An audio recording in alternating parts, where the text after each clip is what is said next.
Bom dia, muita paz, muita luz. Jesus nos abençoe. É uma alegria estar aqui com vocês. É a nossa primeira oportunidade em Mogi Guaçu. A gente veio de Limeira, a gente pegou a estrada agora de manhãzinha para poder estar com vocês. E já agradecendo de antemão a todos os amigos, trabalhadores do centro, que nos receberam com muito carinho, né, que nos votos de fraternidade receberam Tabata e eu muito bem aqui, nesse domingo chuvoso, friozinho, né? Que nesses breves minutos que nós ficaremos aqui conectados, que o nosso coração possa bater em uníssono com o coração de Jesus. E com relação à nossa fala de hoje, ela tem um título minimamente capcioso: Formosos pés. A frase, ela foi pincelada da carta de Paulo aos Romanos, lá no capítulo 10, versículo 13 a 15, que a gente vai adentrar daqui a pouco. A nossa ideia na manhã de hoje é que a gente consiga gravitar em torno dessa expressão e do versículo por inteiro e tentar extrair algum benefício espiritual, moral para a nossa vida de todos os dias.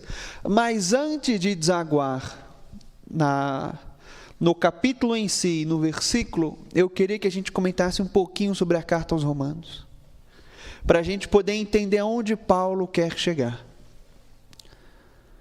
Para quem leu Paulo Estevão, psicografia do Chico, do Emmanuel, lá no capítulo 7 da segunda parte, as epístolas, Paulo de Tarso já terminou a segunda viagem missionária, está no finalzinho da terceira viagem missionária, ele está em Corinto, na Grécia, e ele decide, junto com Lucas, Silas, Timóteo, os outros companheiros de jornada, viajar para Roma, capital do Império. Havia uma igreja cristã lá que ele não havia fundado. Das muitas que ele fundou, os amigos da Galácia, os amigos da Tessalônica, os amigos de Filipos, enfim. A comunidade cristã de Roma, ele não conhecia os companheiros pessoalmente. Sabia que existia e não era uma igreja que ele havia fundado. Ele sempre teve o sonho distante de conhecer Roma.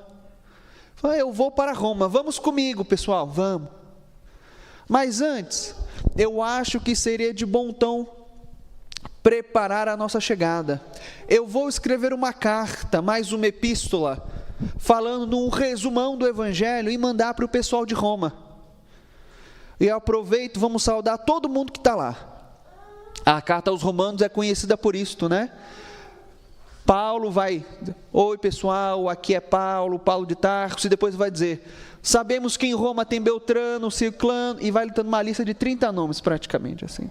É uma carta cheia de saudações e afetos. Ele entrega a carta no nome de uma companheira chamada Febe, e Febe vai e entrega a carta.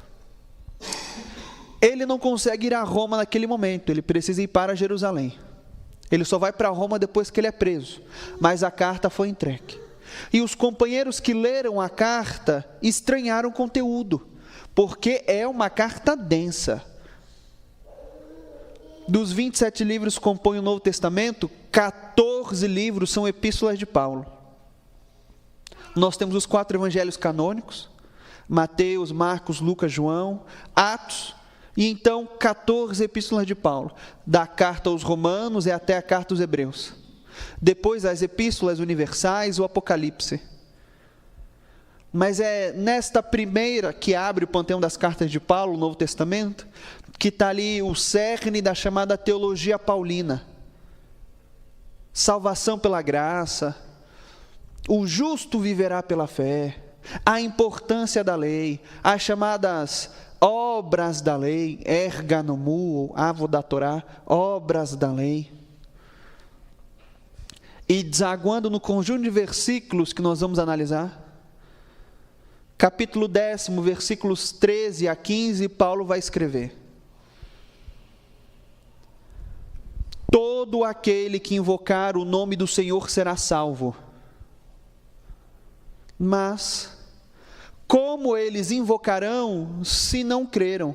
Como crerão se não houve quem pregue? E como pregarão se não forem enviados? Pois está escrito: quão formosos os pés daqueles que pregam o evangelho de paz. Está aí o nosso versículo. Mas antes dele, só para chamar a atenção de novo, como as pessoas invocarão se elas não acreditaram? E como vão acreditar se não há quem pregue? E como pregará alguém se não for primeiro enviado? Ele vai criar uma linha de raciocínio e olhando de trás para frente. As pessoas primeiro são escolhidas e enviadas. Muitos chamados, poucos os escolhidos.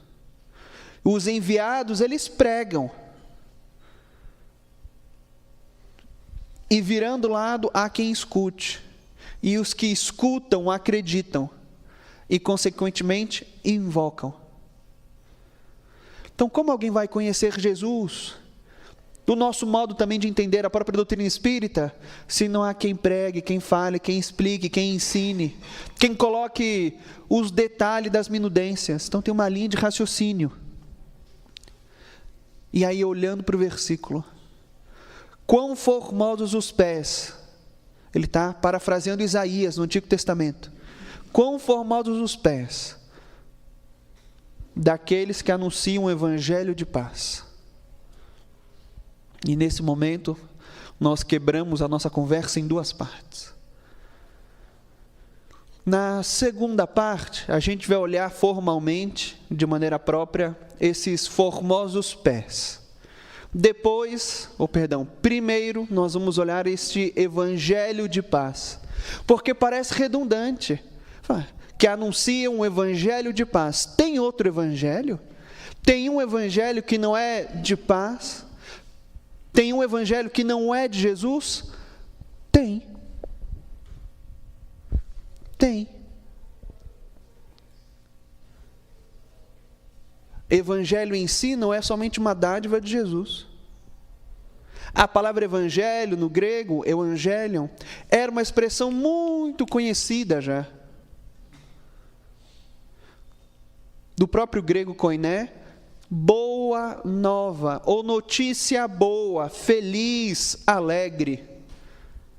E embora fosse uma expressão conhecida, não era comumente usada até a carta aos Romanos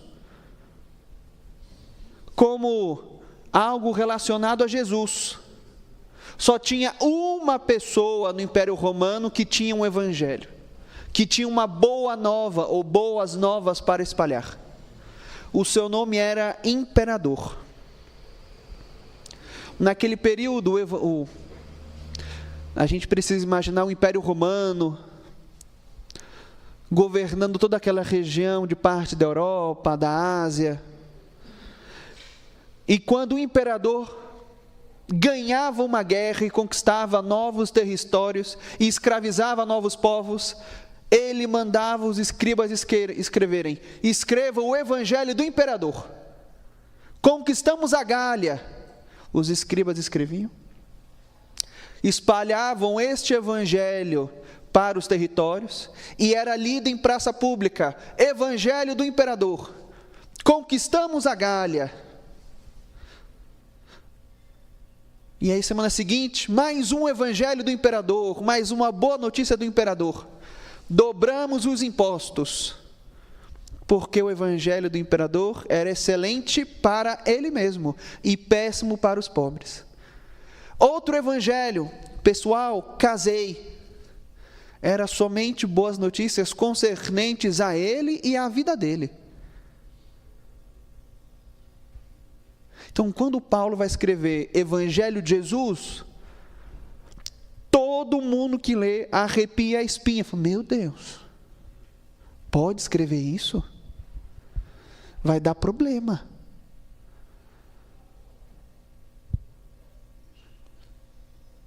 Esse Jesus não deve ser gente boa então.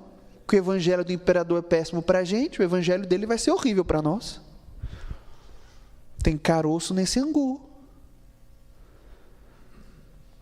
Mas como Paulo, nesta carta em específico, quer, como coloca o jargão social, causar, ele já chuta o pau da barraca no capítulo 1, versículo 1, na primeira frase.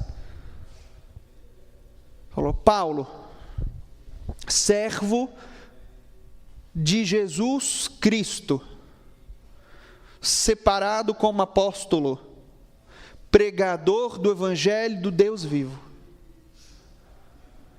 Só nessa primeira frase, já cometeu 5 heresias.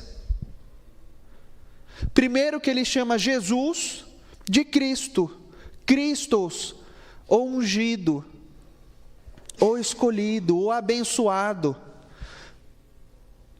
E só tem um Christos no Império Romano, é o imperador. A expressão que a gente escuta, filho do Deus vivo, filho de Deus,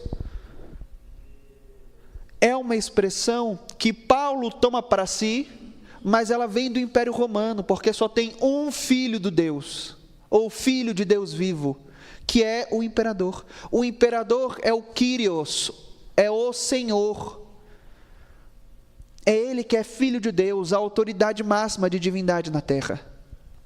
Então Paulo já coloca, eu sou servo de Jesus que é ungido. O imperador não é ungido, Jesus que é. E vai dizer ainda, apóstolos do grego, eu sou enviado dele, eu tenho autoridade para falar em nome dele. Jesus foi um homem que morreu crucificado, a forma mais torpe e violenta de se morrer naquele tempo. Era uma morte reservada para os revolucionários. Então ele está dizendo, eu sou servo deste homem crucificado, que é o Filho de Deus, e eu sou o apóstolo dele. E aí, para chutar, ele vai dizer, ele ainda prega, espalha e fala o evangelho de Deus.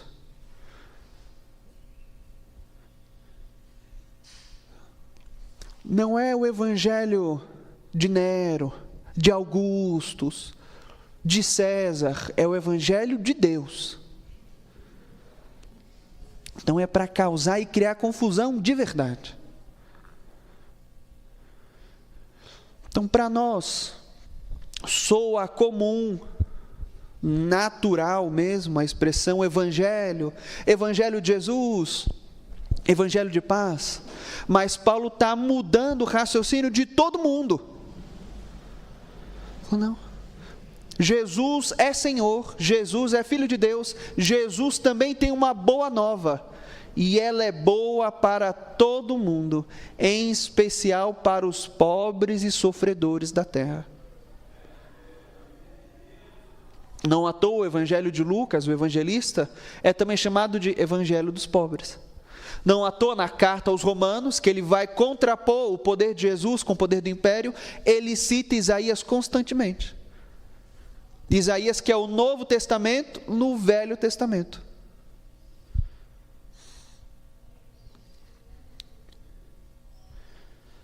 Por isso, Bezerra, pela psicografia do Chico, vai dizer, doutrina espírita é Jesus mais uma vez falando no coração da humanidade. E o Chico até vai parafrasear depois e dizer, Espiritismo é Jesus de novo no coração do povo.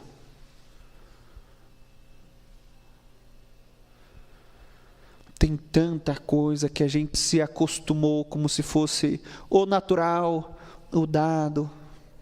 Já sempre foi assim. Existiu muita quebra de paradigma, muito confrontamento. Não preciso nem chegar no livro dos Espíritos, né? Primeira pergunta, que é Deus? Que esquedou? Que é Deus? Kardec ainda vai, querendo chutar o pau da barraca a seu tempo e perguntar, que é Deus? Ele nem coloca o artigo definido, né? O que é, ele só pergunta que é. Porque se ele coloca artigo definido, ele está dizendo, Deus é um objeto, é algo. Então ele não coloca no francês, qu'est-ce que Dieu? Então, que é Deus? É alguém, é algo, é uma força, é um objeto? Que é? Existe. Num tempo que não podia nem indagar.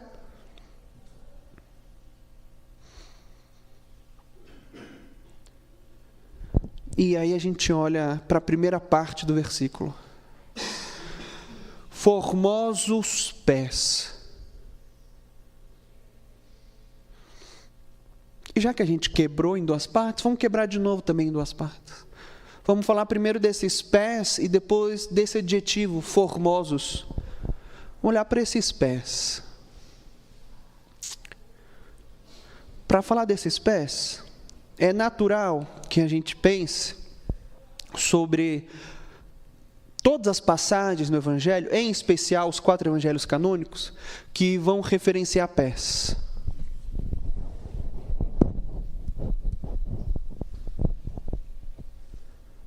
Jesus, como está no Evangelho de Mateus, olha, vocês vão pregando nas cidades, se ninguém acolher vocês, sacudam a poeira ou o pó das sandálias e sigam adiante.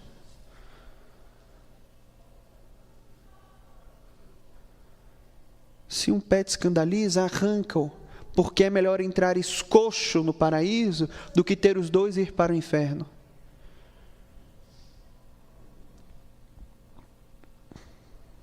Como está no Evangelho de Lucas, né?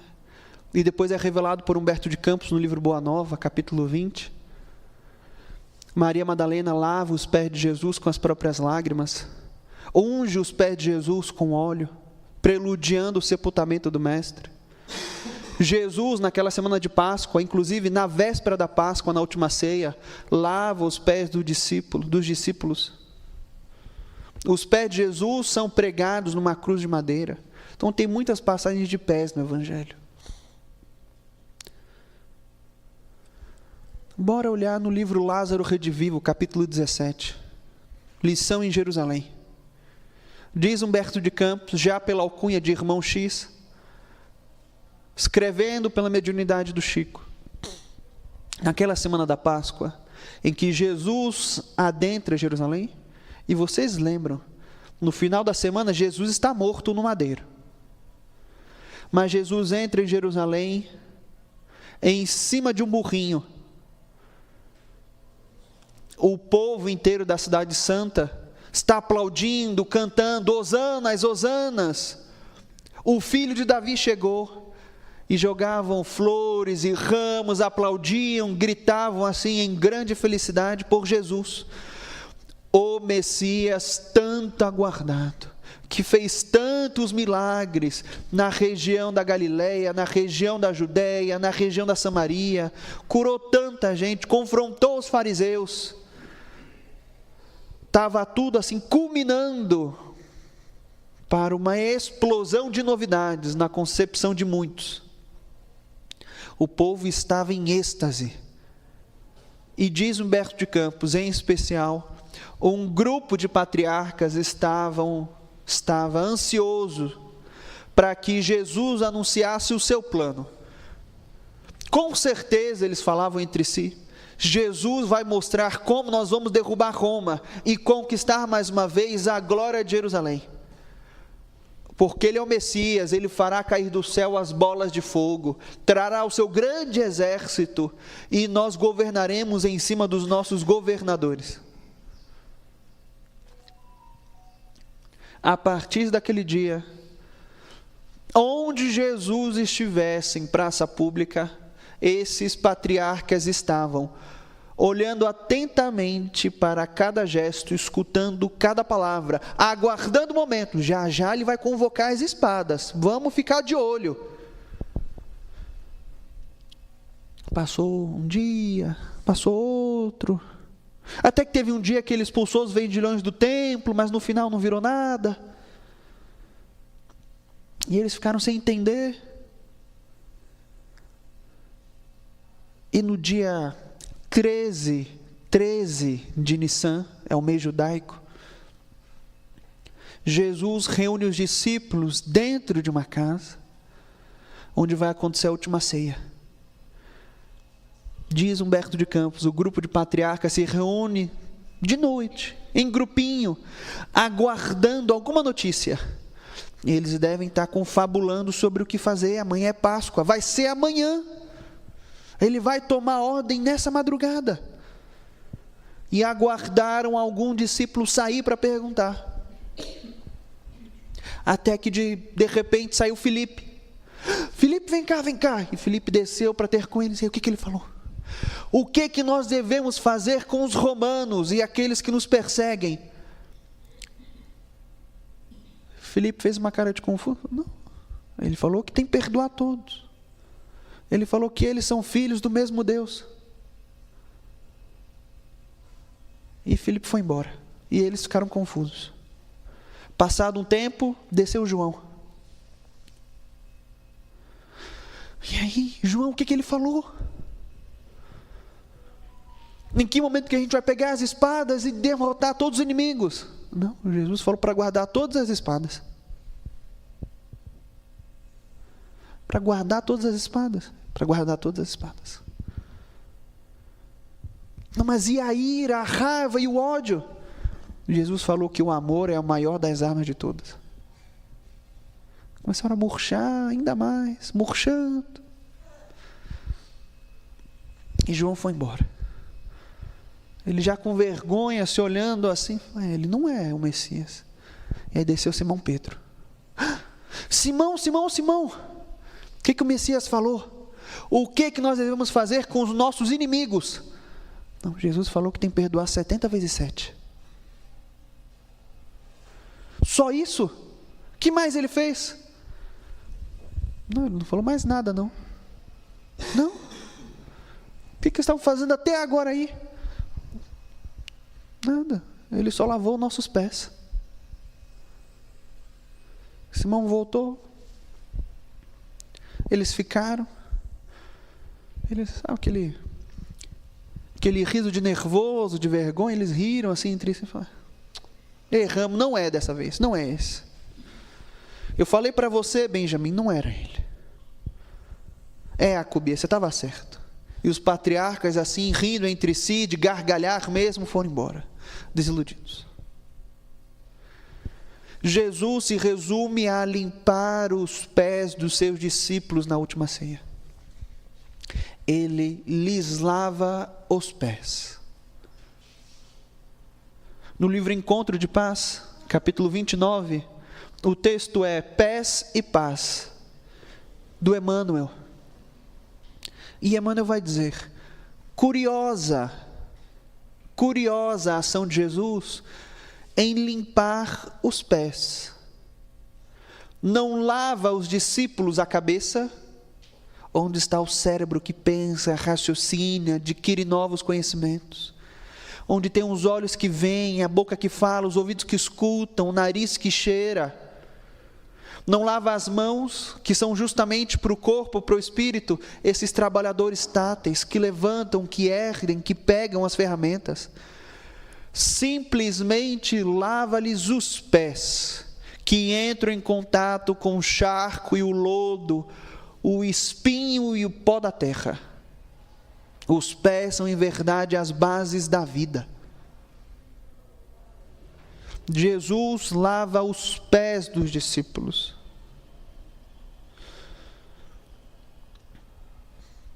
Com os pés, o corpo fica erguido.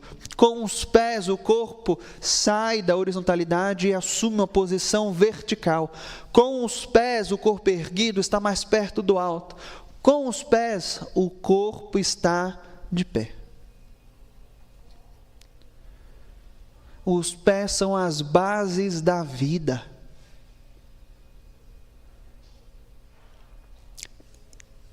E ser base da vida tem um preço, porque estão em contato com o pó, com a lama, com o que é sujo, pisam em espinhos. E Jesus lava os pés. Naquela época, o costume é, primeiro, receber muito bem os outros na sua casa. Quando alguém entrava na sua casa, era comum você deixar uma tigelinha com água, um lencinho. A pessoa entra na sua casa e eles são uma comunidade que vivem num deserto. Não somente só de areia, mas com muita rocha, mais um deserto. Muito sujo, cheio de poeira. Se chove, fica tudo enlameado.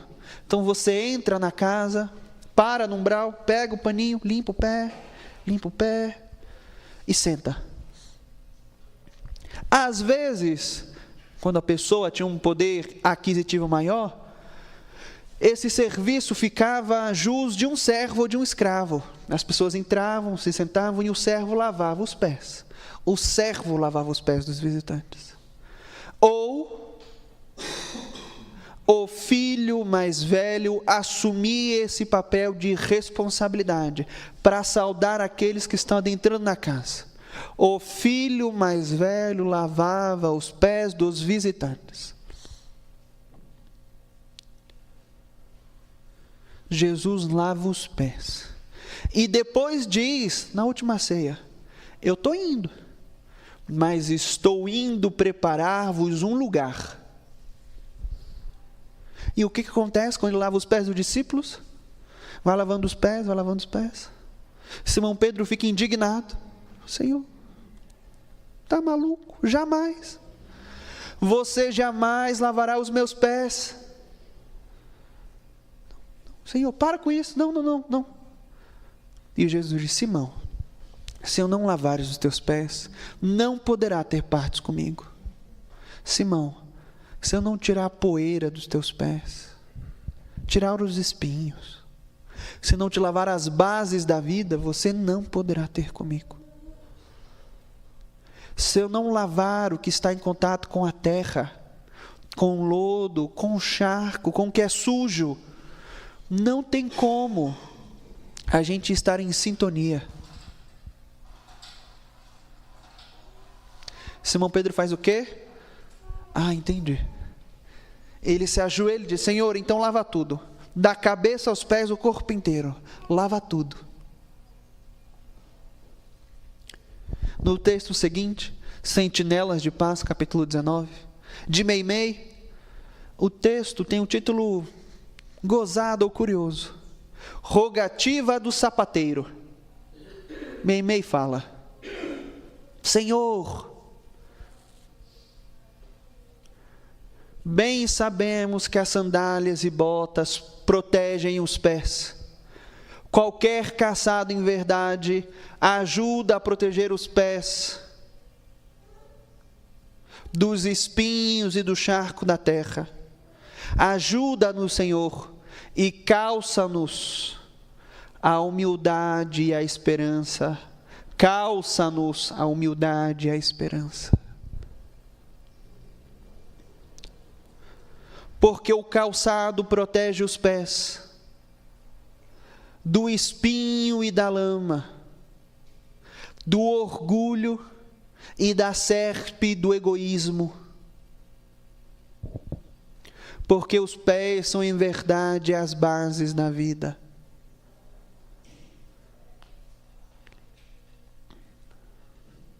Então, se você está pensando que Jesus lava os pés apenas, a gente está falando de algo muito maior. O convite de Jesus é para limpar a tua alma.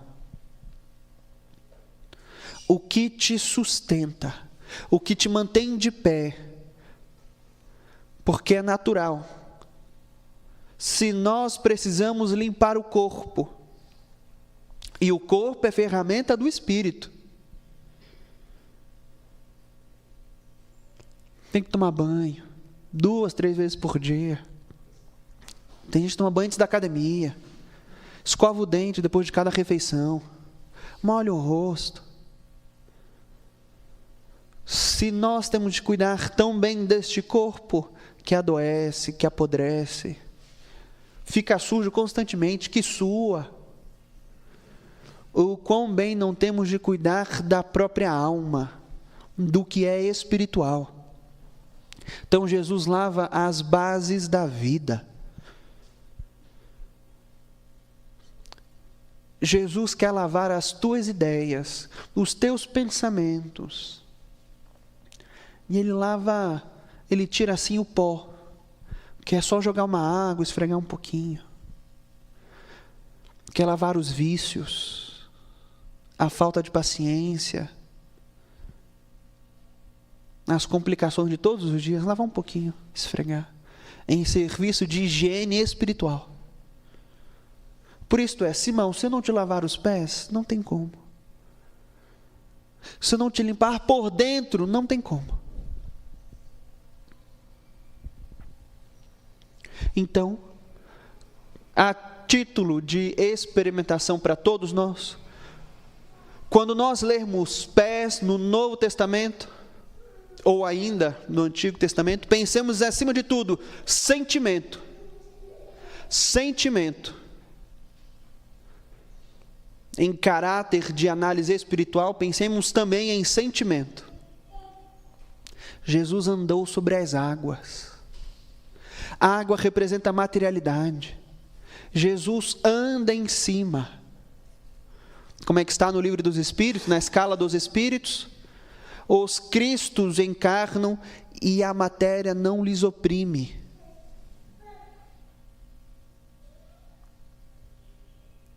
Quão formosos os pés, os sentimentos, pensamentos, intuições, desejos, vontades daqueles que anunciam o Evangelho de paz.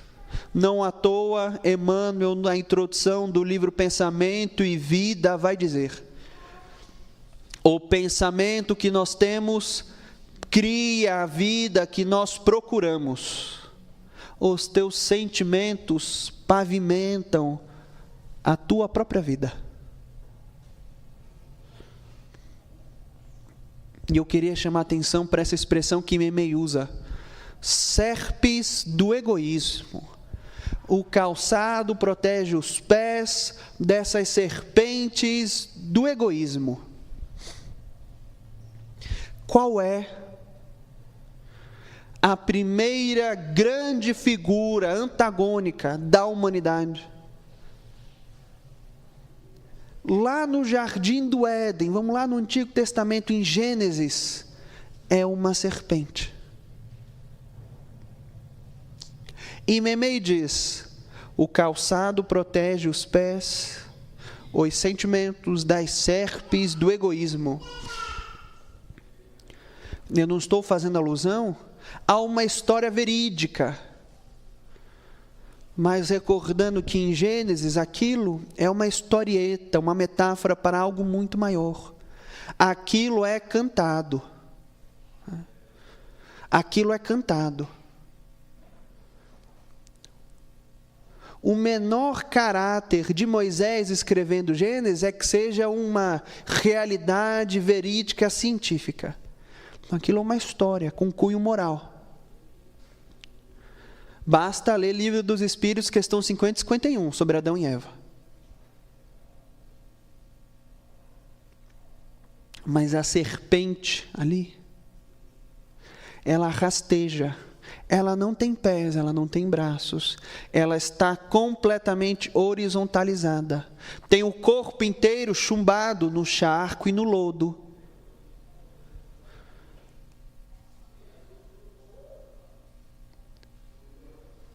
Serpente do egoísmo. Não precisa acreditar em mim, não. A gente pode olhar em Kardec também, no último livro da codificação, a Gênese, capítulo 12, a partir do item 13, quando ele vai analisar a Gênese de Moisés à luz da doutrina espírita.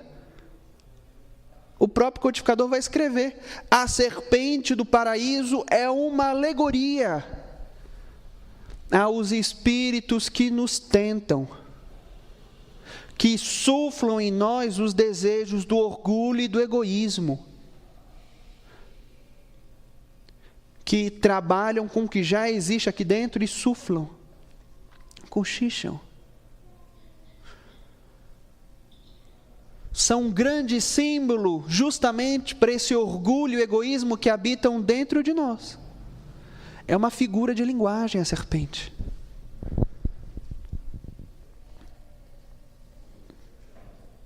A gente pode voltar para o Livro dos Espíritos.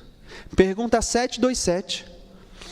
Os Espíritos vão dizer: não fustigai os vossos corpos. Não machuquem o corpo querendo elevação espiritual. Não adianta nada. Fustiguem o próprio espírito.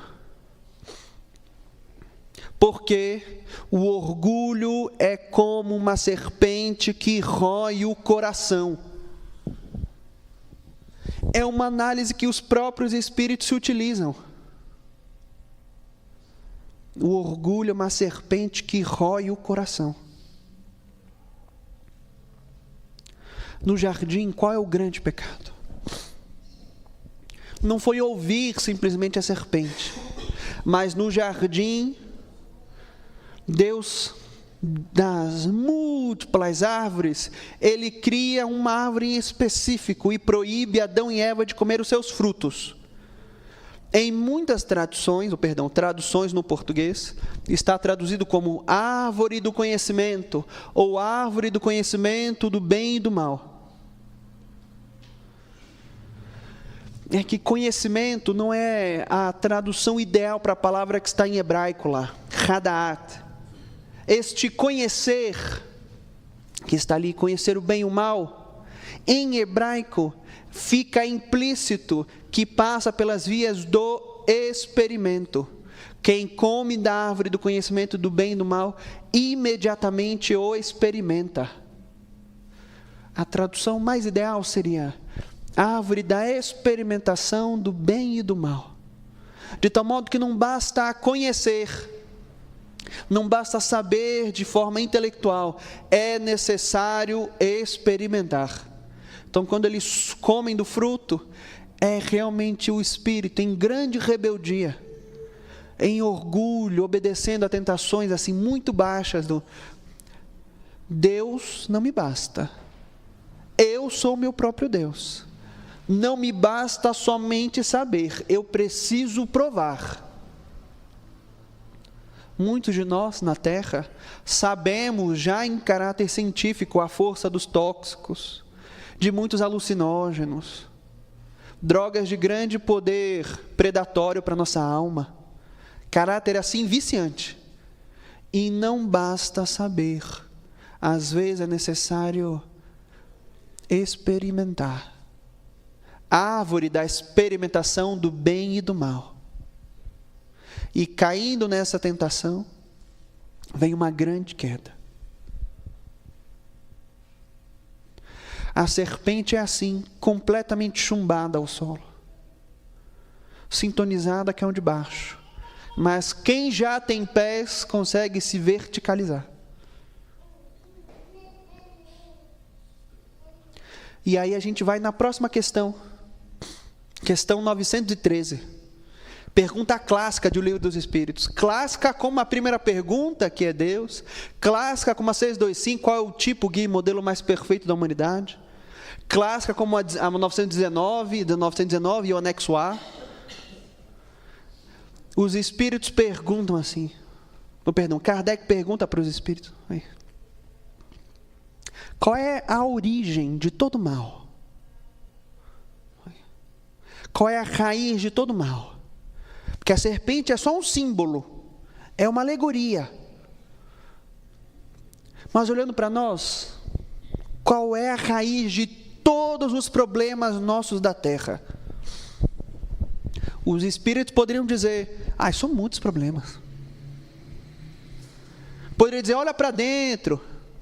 Não, eles se resumem a dizer, o egoísmo. O egoísmo é a raiz de todo mal. Olhai para todos os problemas da humanidade e ei-lo ali. O egoísmo é a raiz de todo mal. O egoísmo é como uma serpente que rói o coração. O egoísmo suja os pés. E eles não ficam assim tão formosos. O egoísmo obriga a mim mesmo, por vontade própria, a ir por outros caminhos, outras veredas. Puxa, um domingo de manhã, vou ficar na cama. Está tão gostoso, friozinho. Eu não preciso ler hoje, eu leio todos os dias. Deus sabe o que eu preciso, o que eu quero, eu não preciso orar para Ele. Não faz tempo realmente que eu não ligo para fulano, mas deve estar tudo bem, eu também estou muito ocupado.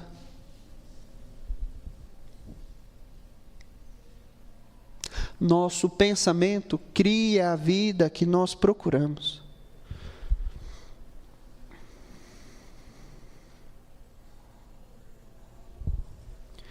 E então, na 917, os Espíritos afirmam mais uma vez para Kardec: de todos os vícios e males da humanidade, e todos nós, na condição de microcosmos que somos, esses mundos diferentes entre si, cada um de nós tem a sua cota de vícios e problemas. Está tudo bem.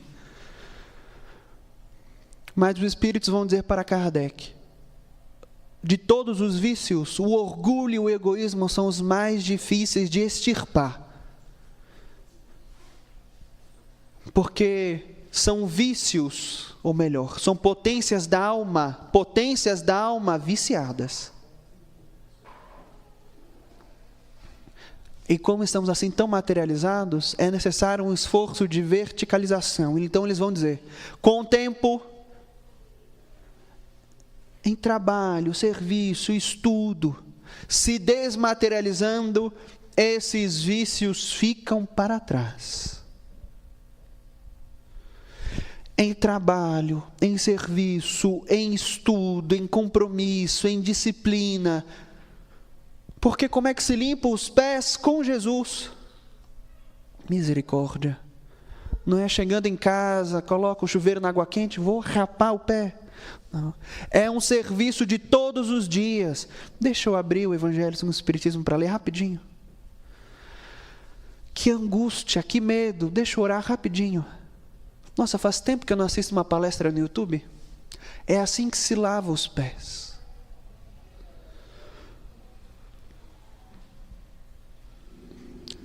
Se nós precisamos cortar os cabelos de tempos em tempos, se nós precisamos, em especial, as moças e mulheres precisam ir para as manicures e pedicures, com que frequência não devemos também assim ir para esses salões de beleza da alma?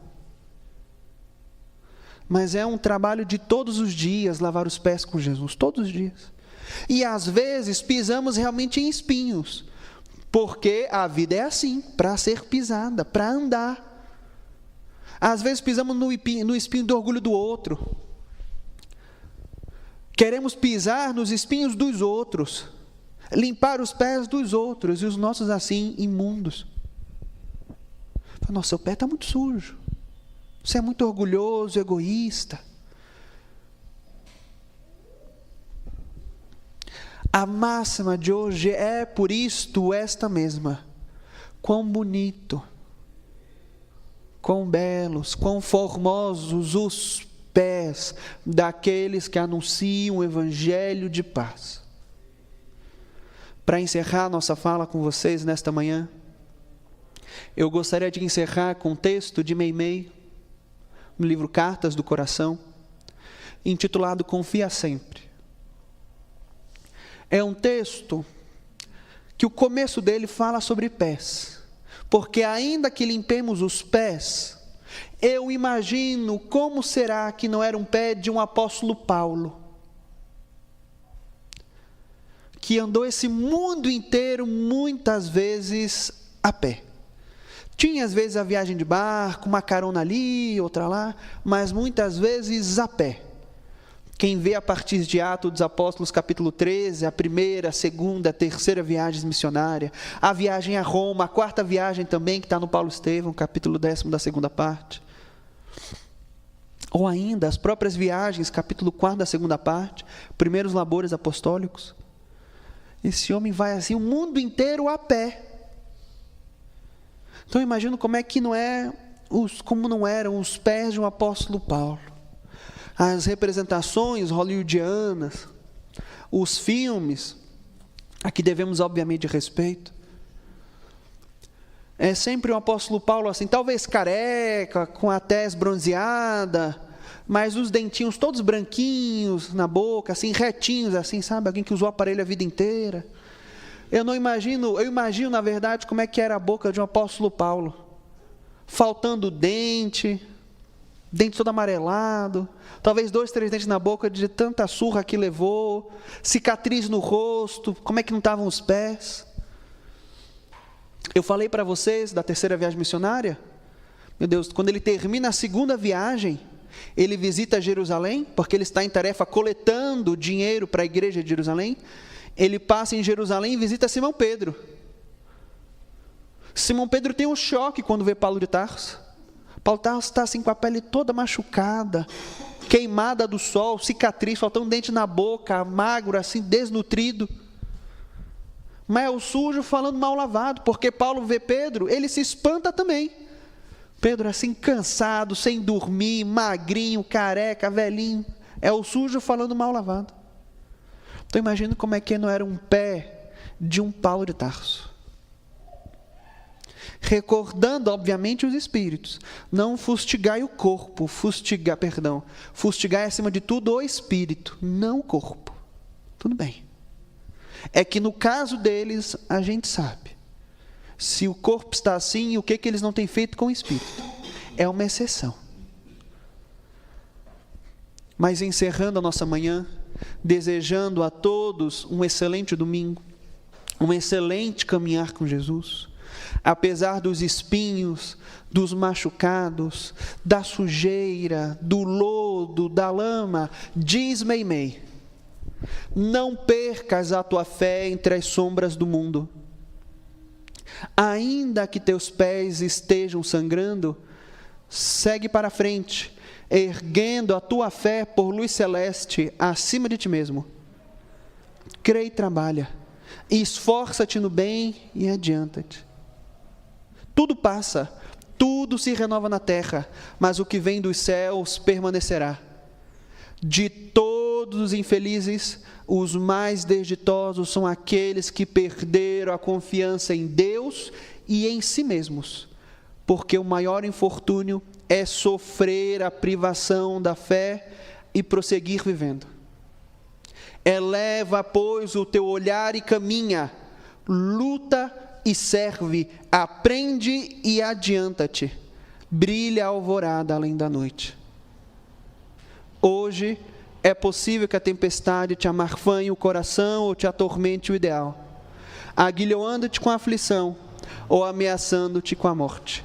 Não te esqueças, porém, de que amanhã será outro dia. Muita paz, muita luz. Jesus nos abençoe. Excelente domingo para todo mundo. Muito obrigado.